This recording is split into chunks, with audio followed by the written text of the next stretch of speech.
Hej alle sammen, og velkommen tilbage til din drengs kanal, og i dag spiller vi Pokémon Heart Gold. What a ho-ho.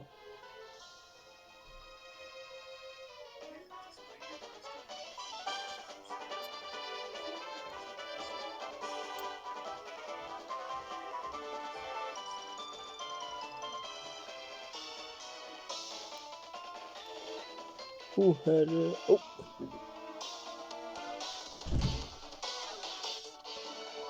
Og NTC kunne Raichu.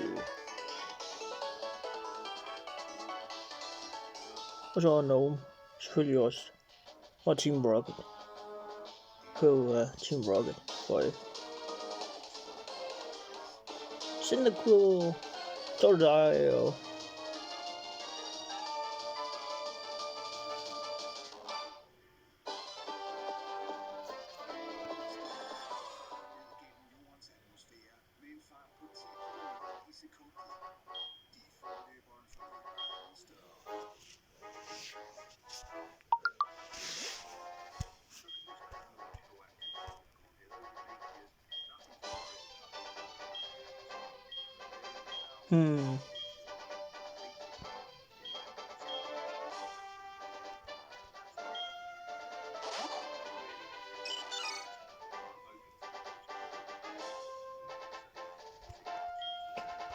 På den måde kan vi godt gøre sådan, at hvad hedder det? Er vi en dreng eller en pige? Vi er selvfølgelig en dreng.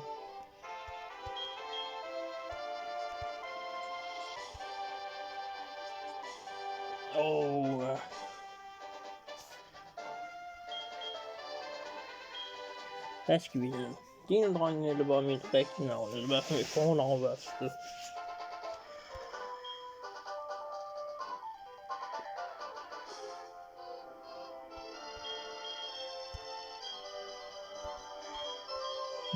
Jeg hedder bare mit fornavn. Med store bogstaver.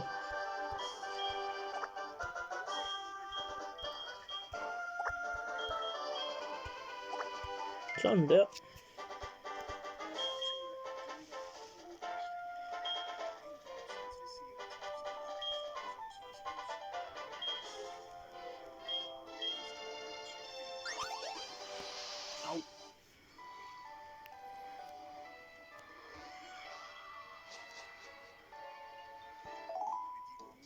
Nej, hvem er det? Det er de... Det var Smoke.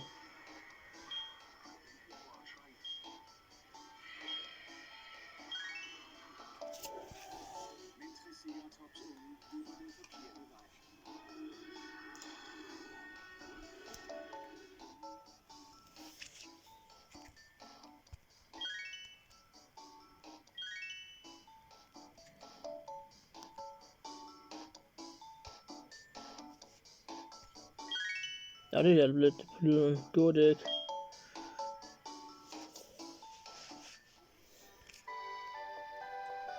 Og vi kunne gå indtil videre. Der er mad.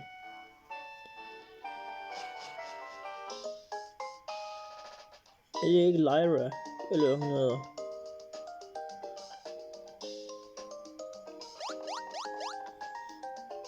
Nå. Ja, her i pushspillet, det er ligesom Pokémon Yellow, der med Pikachu. Du kan gå rundt med Pokémon, eller kun... I Pokémon Yellow er kun Pikachu. Og jeg synes, det er synd. Kun Pikachu, hvorfor ikke de andre? Men det har Heart Gold og Soul Silver gjort sådan, at man bare...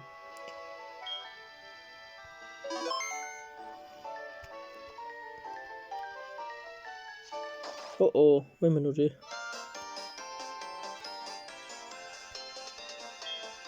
Det er når vi skal have en Pokémon. Selvfølgelig det.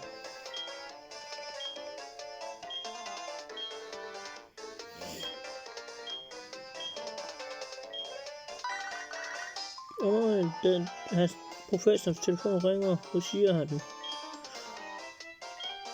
Mr. Pokémon.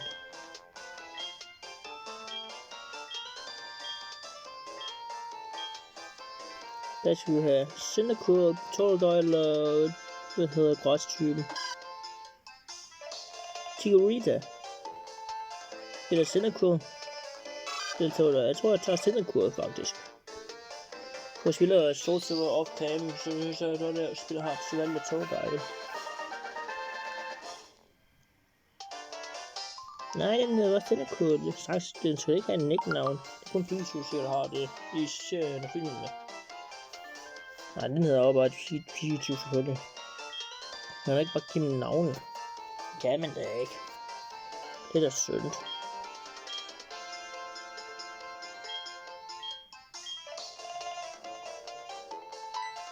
Og hvad siger hans assistent? Potions.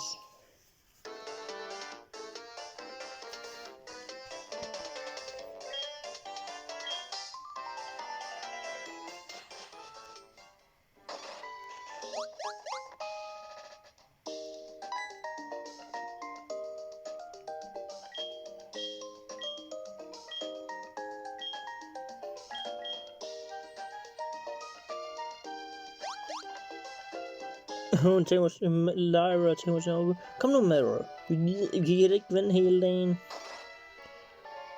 Så ser man det musikstilkort sådan. Nej.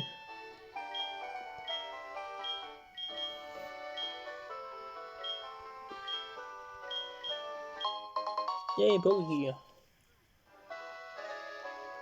Og det er ked af, at jeg ikke vidste, at det på cam, da jeg åbnede nogle Pokémon-pakker det går der. Nå, så skulle jeg så, yes, jeg kan godt huske, hvordan man ringer telefon i spillet her.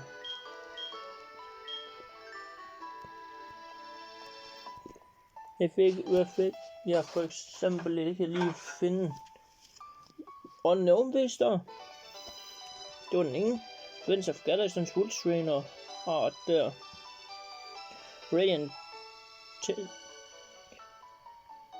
Tessarina. Which drag away Worker Full Art med Wild 3-star Jinx Full Art Eldazo 3-star Gengar Full Art og Radiant Gardevoir. Sentis Scotch UV Max Eucerin Gudra 3-star Majdina Full Art og en anden træner, jeg ikke kan huske, hvad hedder, i Full Art. De smider med Ultraballs. Okay.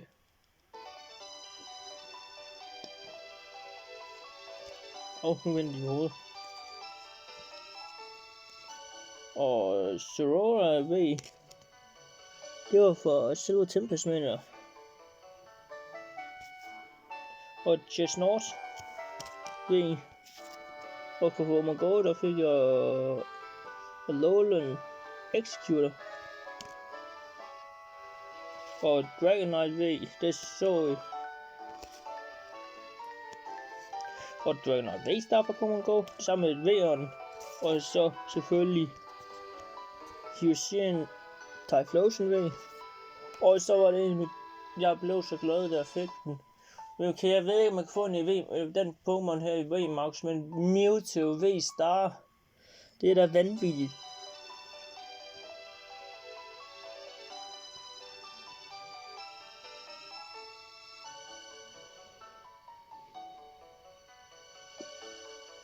Cyperch. Det er et godt angreb. Den skal da have det med i min Psychic team. Og Dragonite skal jeg da have med i min Dog team. Eller Dragon type team. Og så fik jeg også mange kodekort til de der Pokémon Trading Card Game. Nå. Vi skulle finde den der person, professoren taler om Mr. Pokémon.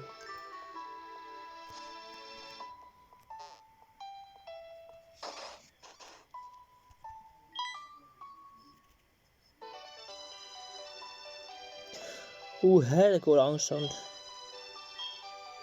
Kom nu.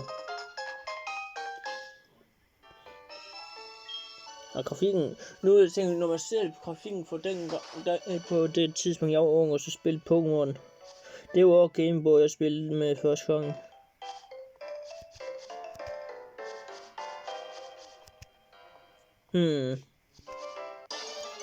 Mens vi går, kan vi så træne vores Cyndaquil op.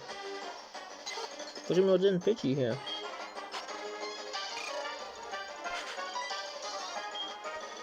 Tackle. Okay, det kan ikke sådan et Pidgey selvfølgelig også.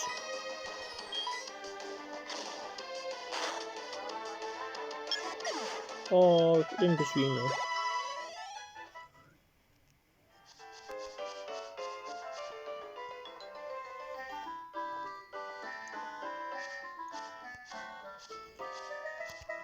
Men hvis jeg også tænker mig at spille Black White og Black White 2 og Diamond Pearl, så kan jeg godt arrangere det, hvis det er. Der er en selfie.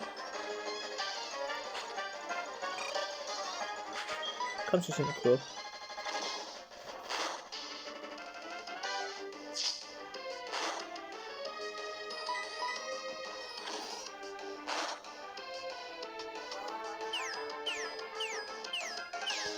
Hvad laver du? Sentry? Ja, nu skal jeg snakke om Sentry. Det duer det ikke. Det er ikke Team Fortress 2 det her. Eller Overwatch. Eller Fortnite det her. På en gang skyld, det.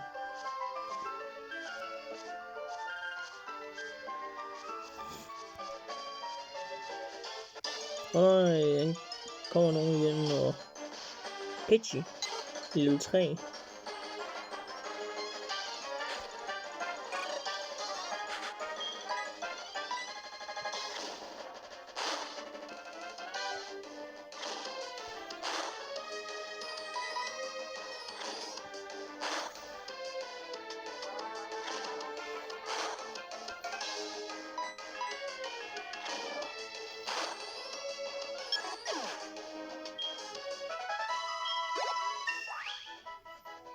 Yay!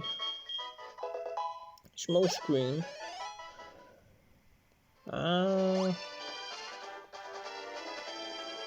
Hold op. Og så tænker jeg ikke, på telefonen kan man jo få den her app her, DS-appen med, hvor man kan bruge snydekoder og alt det, men det tror jeg, det vil være lidt synd at gøre, fordi det går det for hurtigt, og det duer jo heller ikke. Det skal være sådan ordentligt. Det skal være meget ordentligt.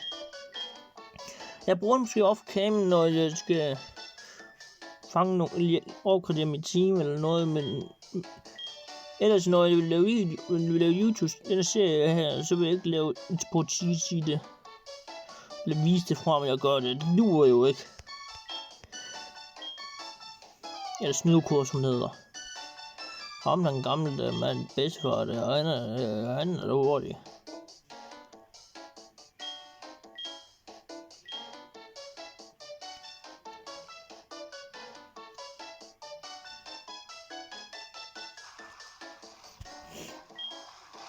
Yay, der er vand.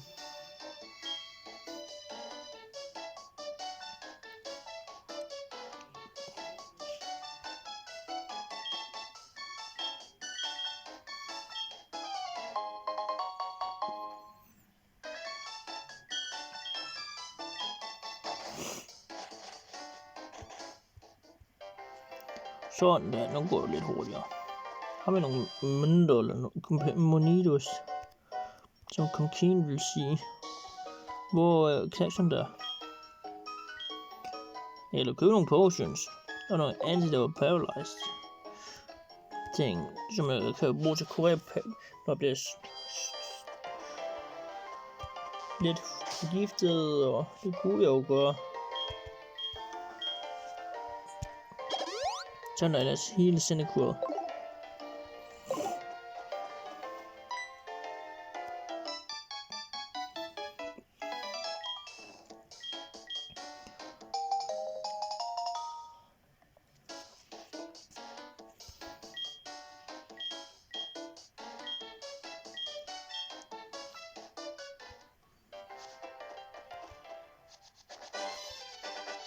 Og en item, eller en pokeball, det er med en item i. En Caterpie. Det synes jeg er lidt interessant. I Hard Gold, så er Caterpie her. Men i Sword Silver, så er det Weedle. Det undrer mig lidt. Bare lidt. Ikke meget, men det er bare lidt. Jeg tror, vi fanger Caterpie på et andet tidspunkt, men ikke fordi... det var jo fint med Ember lige nu. Nej, speed bliver reduceret. Hold op, Caterpie.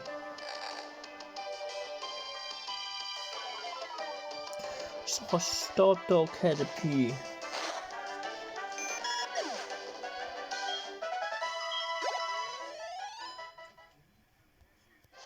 Hovsa, sådan der. En potion, fint nok. Man kommer aldrig galt i byen med en potion.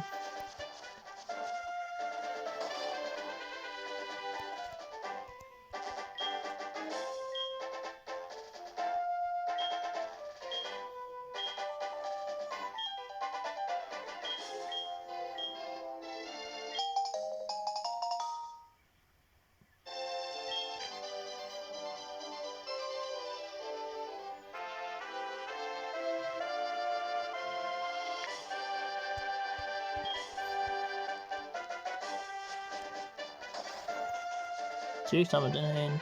Men mens vi har nu den boks der.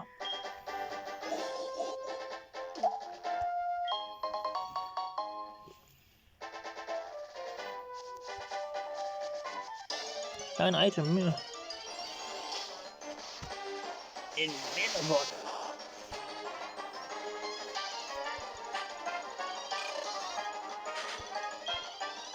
Hvis vi slås med den, den kan jo ikke gå som mål. Den kan jo ikke angribe på den måde der.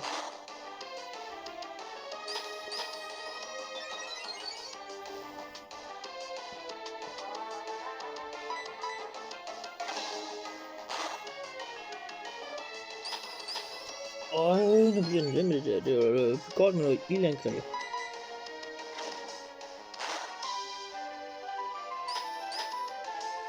Det der var spillet tid, det her.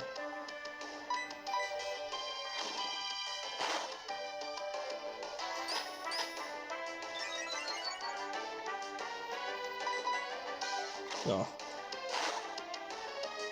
Det går det der. Det håber jeg ikke, I har noget mod.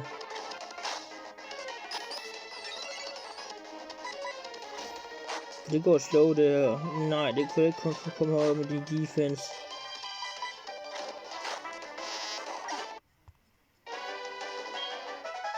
Finally. Ember? Ej. Hvor så Ember? En antidote. Nice.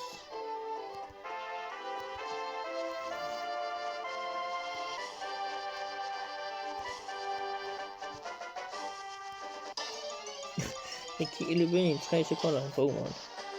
Så er det bare en Caterpie.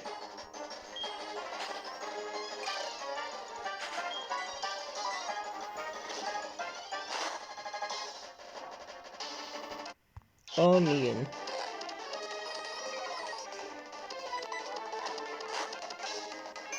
Det var da crit. Det regnede jeg ikke med at få. Sådan der. Og lige den her.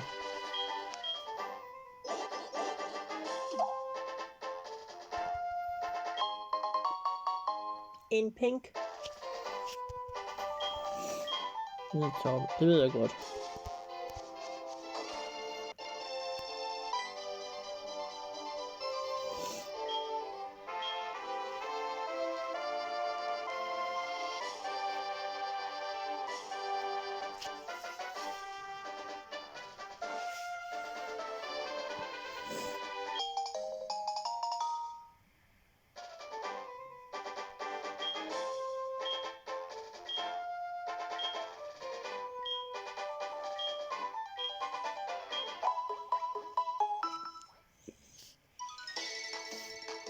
Og der er Professor Oak. Som I ved godt. Det håber jeg.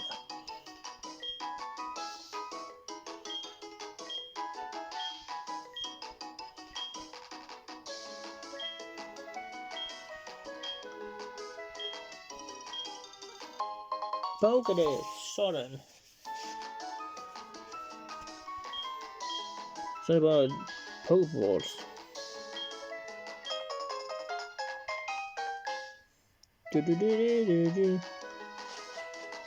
Vi har da en YouTube på os lige nu, så jeg tænker sådan, hvorfor snakker og taler om en YouTube? Det var Sword Silver, det fangede en YouTube. Det var Warpix. Nej, hvad sker der nu? Har du taget en Pokémon? Nej.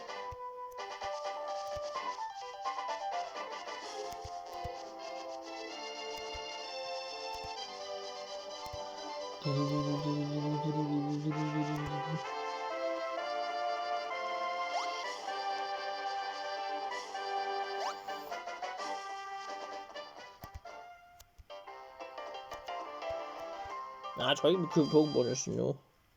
Jeg undrer mig lidt, hvis man kunne. Kan man? Nej, ikke endnu.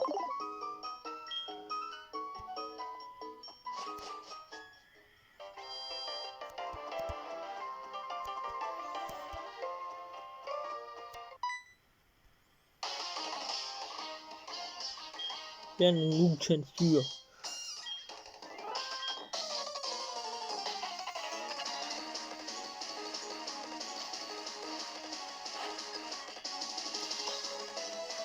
Pas på et boy.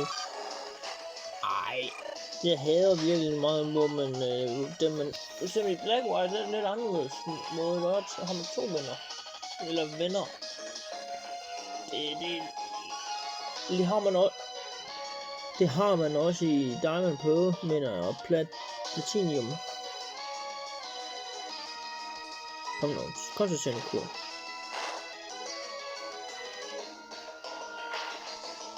Nej. Så det var defense. Jeg tror det var angreb så over.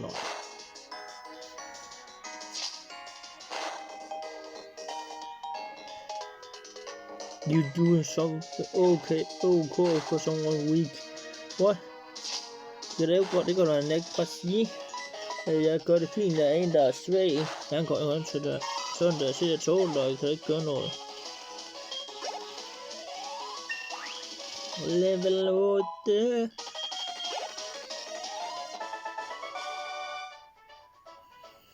Kun 500, men jeg tror, han gav alle sine penge. Så går han også bare, mand.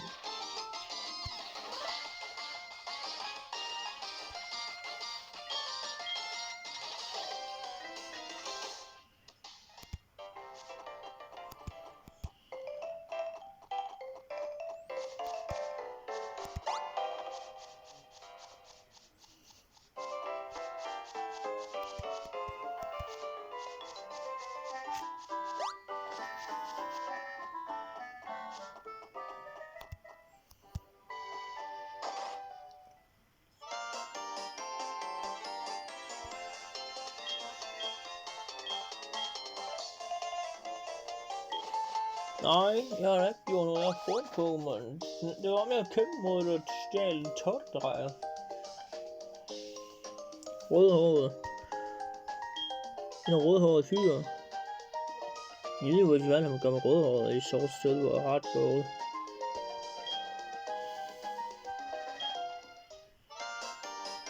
Hvad skal vi kalde ham? Nu kan han bare Bob. Sådan det bare. Det er mit valg. Han er bare Bob.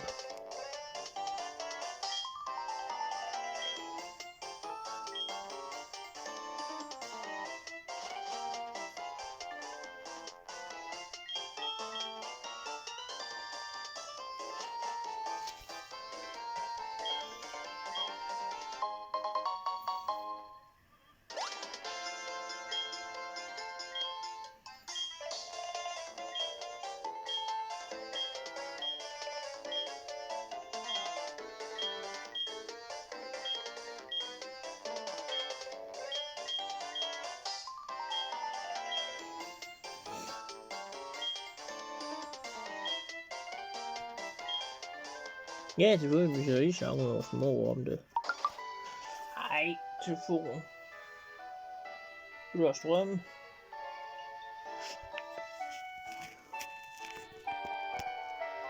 Den har strøm, siger den. Så hørte jeg også det.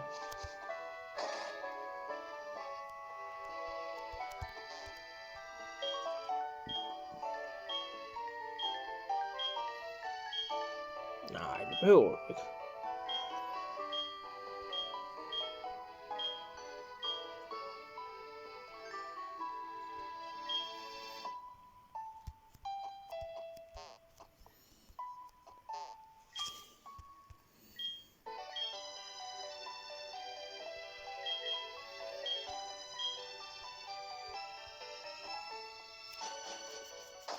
Sig jeg ikke lige gav hende lov til at gemme nogle penge. Det håber jeg ikke.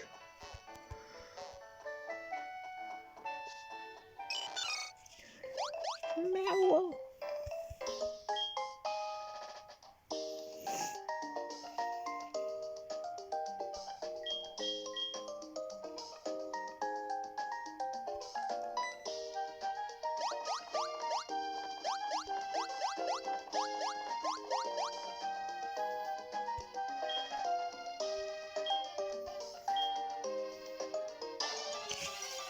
Hun har måske allerede kendt noget af, så kan hun lige det igen, så det var sådan langsomt over.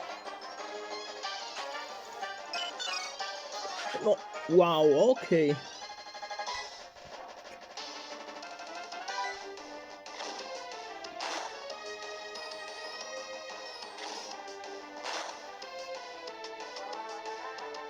Og jeg tror ikke engang Red Sack kan få den råd, vi er lige nu. Det kan Pidgey og Sentry. Det er ikke Red Sack. Det er bare tutorial, det her med at fange på Pokéballs. Så ja, der er nye med Pokémon.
Wow, jeg har rekordet lang tid nu. Tænk hvis vi kunne rekorde så langt, at vi gennemfører spillet. Eller gennemfører Jojo-regionen. Og så kommer over til Kanto Bay og så laver en video der. Det kan vi sikkert jeg ikke. Det var vel lidt svært.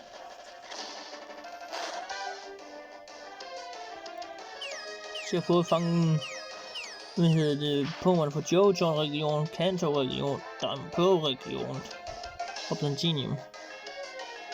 Diamond Pearl, Platinum, og så Gold Silver, Crystal.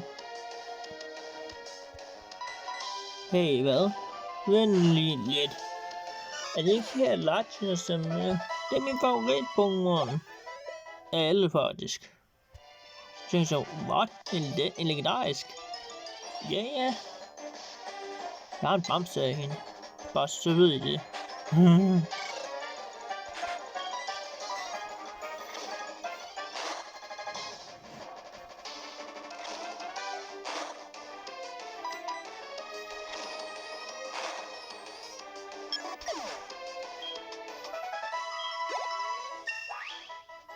Level 9. Hvornår får vi Ember? Igen en lille træk på et eller andet tidspunkt. Det er lige hele Sinnequil.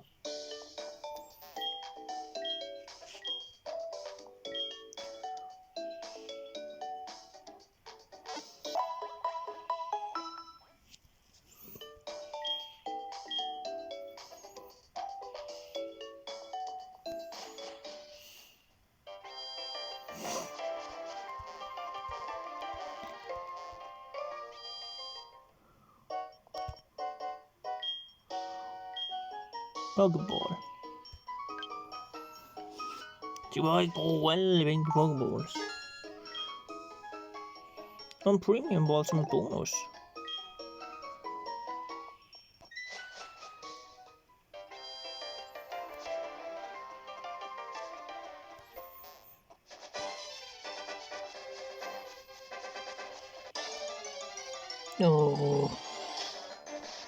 Og en Caterpie.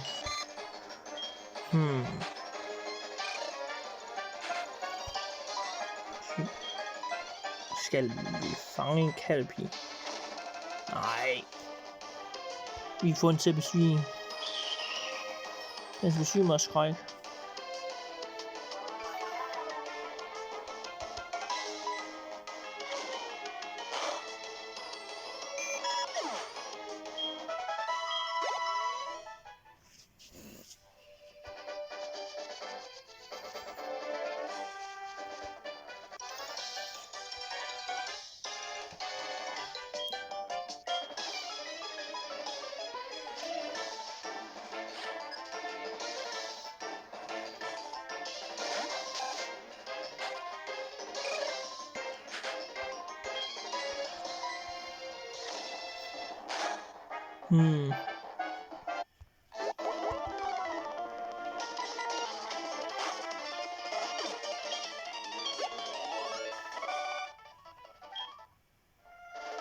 Ja.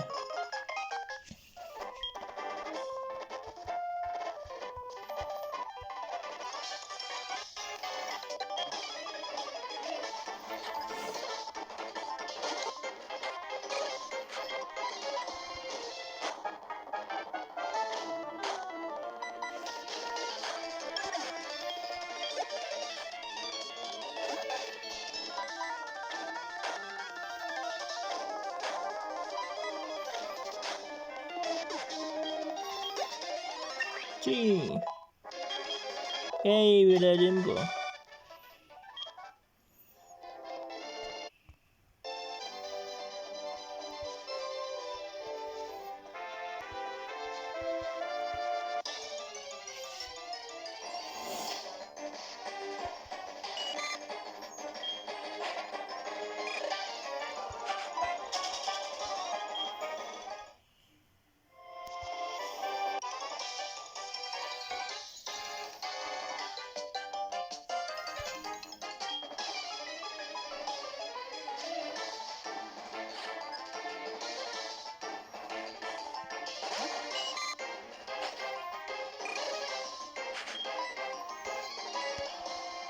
Grøn.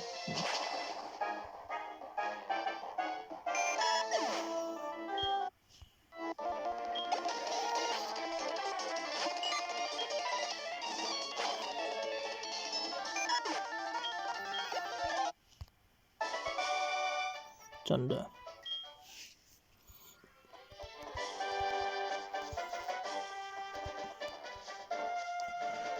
Her. Nej. Bellsprout. Hvorfor ikke? Nej. Hånd. Ember.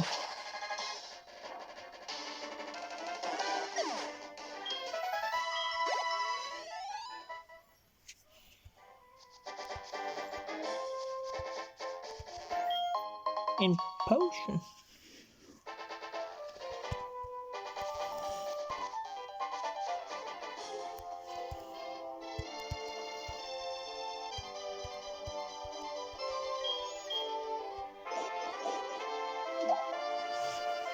Så vi kan komme ind til den første, eller ikke den første, jo, men den første by med en Jimmy.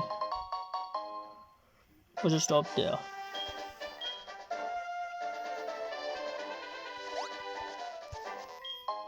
Og en Pokéball.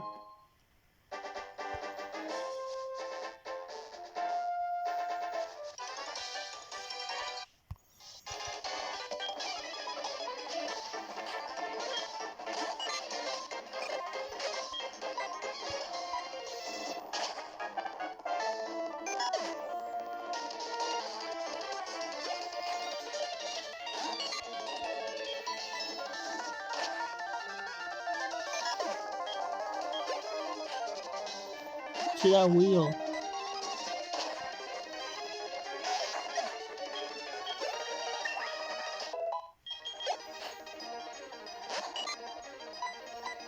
Kun én Wheel?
Sådan der.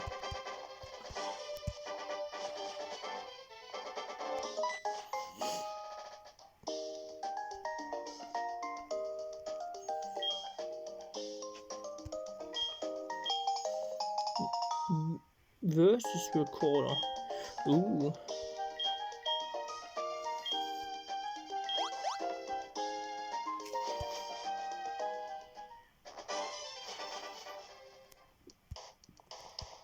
Violet City. Vent lille, den hedder Violet City. Og der er det nye spil, der Scarlet og Violet.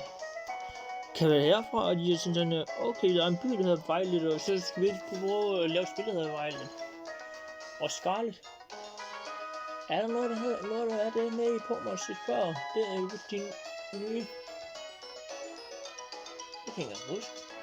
Tror jeg ikke. Violet er der. Det er jo den her by her. Så er det lille der. Og lille der.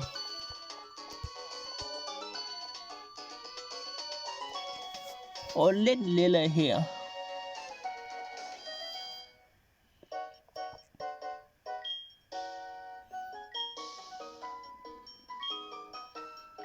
Bare en enkelt Pokémon.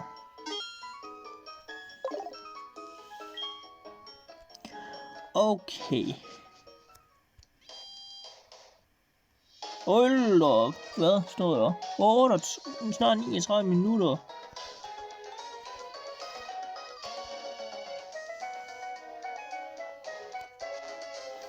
Nå, skal jeg lave en episode 2 bagefter, når jeg har lagt den her op, episode 1 op af Hard Gold. Det kan jeg godt. Det kan jeg sagtens godt. Det er jo weekend. Det fortjener jeg. Fordi det er også sjældent at lave, det længste sjældent at lave videoer, så det kan jeg lige så godt, mens jeg er i gang. Nå, det var alt for i dag for Pokémon Hard Gold. Eller ikke helt alt i dag. Der kommer mere. En episode mere eller 2. Måske 3. Måske 4 episoder mere. Nå, lad os sige, det var det for nu, og så ses vi senere. Peace.